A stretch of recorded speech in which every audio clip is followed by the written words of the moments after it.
Hello, everyone, and welcome to the Circle today. And I really believe that circles are better than rows.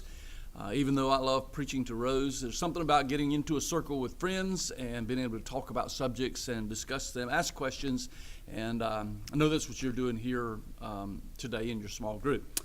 So this week we're considering a subject that clearly impacts all of us. The subject is thinking, how we think, what we think. Our thought patterns really are important, and there is power in thought.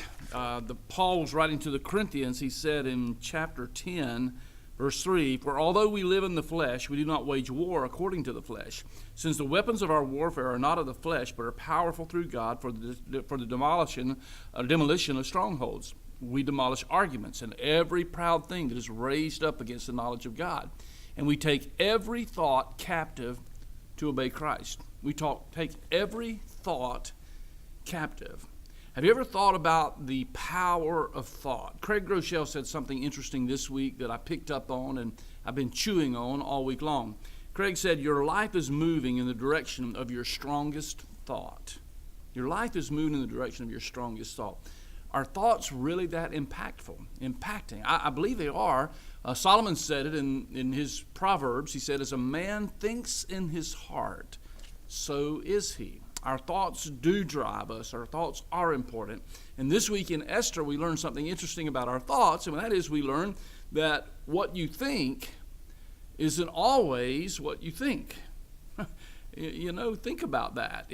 What you think is not always what you think. We're fooled by our thoughts.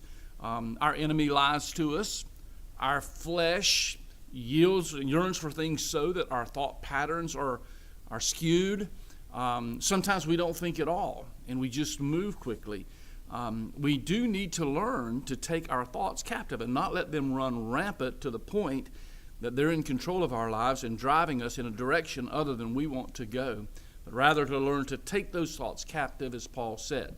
So in Esther this week, we learn about three patterns of thought that I think are pretty unique in some ways, and yet really, I think pretty much affect all of us at one time or another in our lives.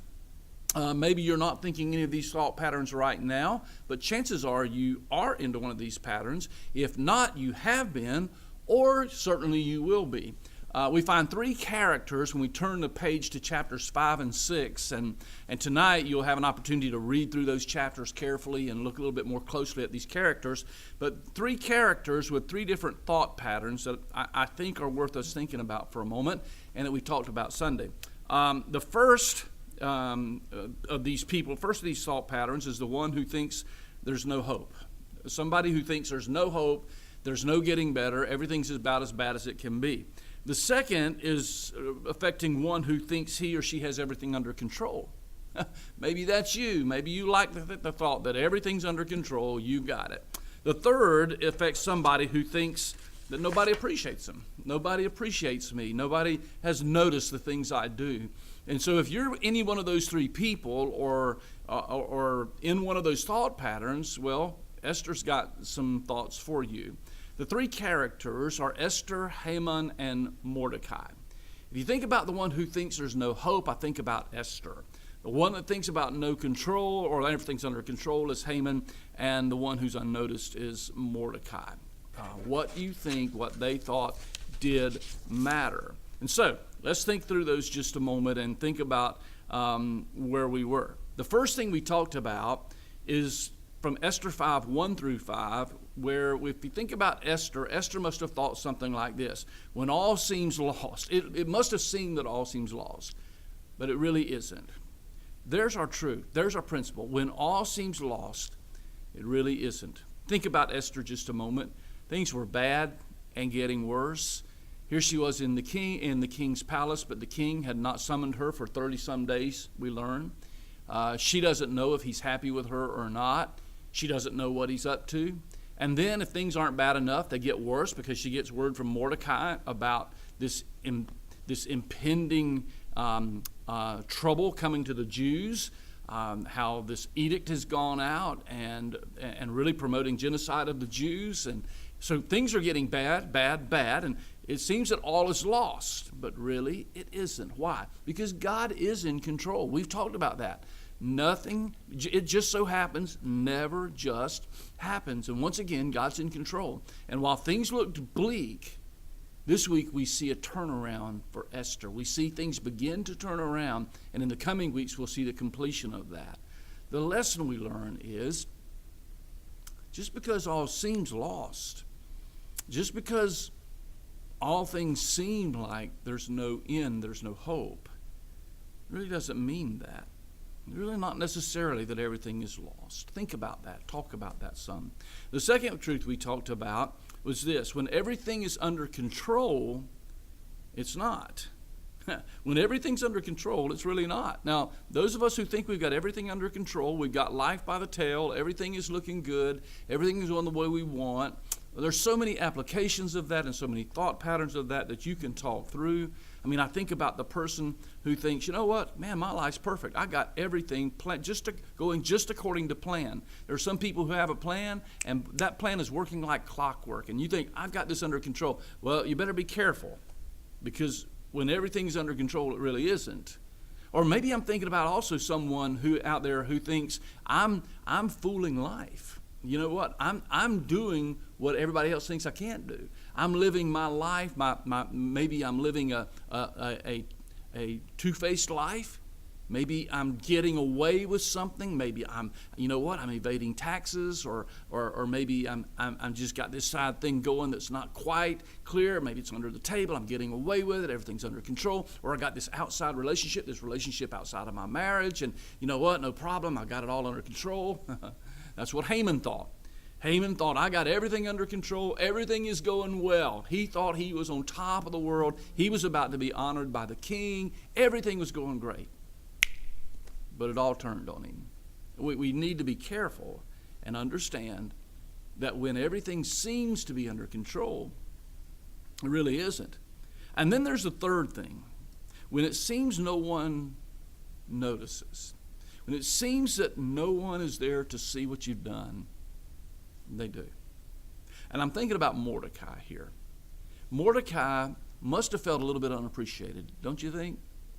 I'm sure he must have felt unappreciated because he had actually uncovered a plot to kill the king. He turned it in. The king was saved. The plot was spoiled. But as far as we know, nobody ever so much as said thanks. And I'm sure Mordecai must have been thinking like you and I have thought at times. Did anybody notice? Did anybody see what I did? Did anybody care? Don't I at least get a thank you? Don't I get a pat on the back? Don't I get a raise or a bonus or something? Well, when it seems that no one notices, they do. Because in the end, here's what we see. We see Mordecai receive the thanks and the reward that was due to him. It's an incredible story. You can read through it again in the 6th chapter, and the story goes that the king couldn't sleep, and so he read the journals of all things. I'm sure he read those boring journals because he was hoping to put him to sleep. And while doing that, it just so happens that he reads the story of Mordecai and how Mordecai had foiled the plot. Well, it just so happens, never just happens. And God had it all in control. And here's what I know. The writer of Hebrews tells us that when we think that things are unseen, God indeed is a God of mercy and justice, and he does see them. So when you're feeling a little unappreciated, unnoticed, you think nobody cares, well, that's just not true. But those thoughts can run rapid, right? If we don't keep those thoughts captive, if we're not careful to keep thoughts captive, what do we do? Immediately, everything seems lost. Everything seems bad. Everything is out of control. Everything comes to the point that it can't get any worse. And those thoughts that run rampant in our mind then push us to the place of fear, push us to the place of frustration, push us to the place of despair. Or if we don't hold our thoughts captive, we're not careful, we begin to think this: I got everything under control. I don't need anybody. I don't need anything. I don't even need God. Everything's under control. Those thoughts can then run wild in our minds. Or you know what? Let's turn it even into a different direction. What about when you feel unnoticed? Maybe you're serving at church.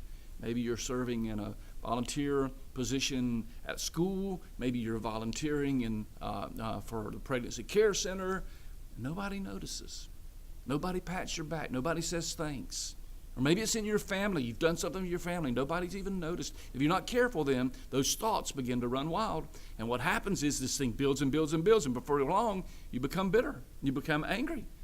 You're ready to quit. And you're off track completely. No wonder Paul said we must take these thoughts captive. No wonder Solomon said, as a man thinks in his heart, so is he. So we need to be careful. We need to understand that our thought life is important, it is powerful, and we need to keep it under control.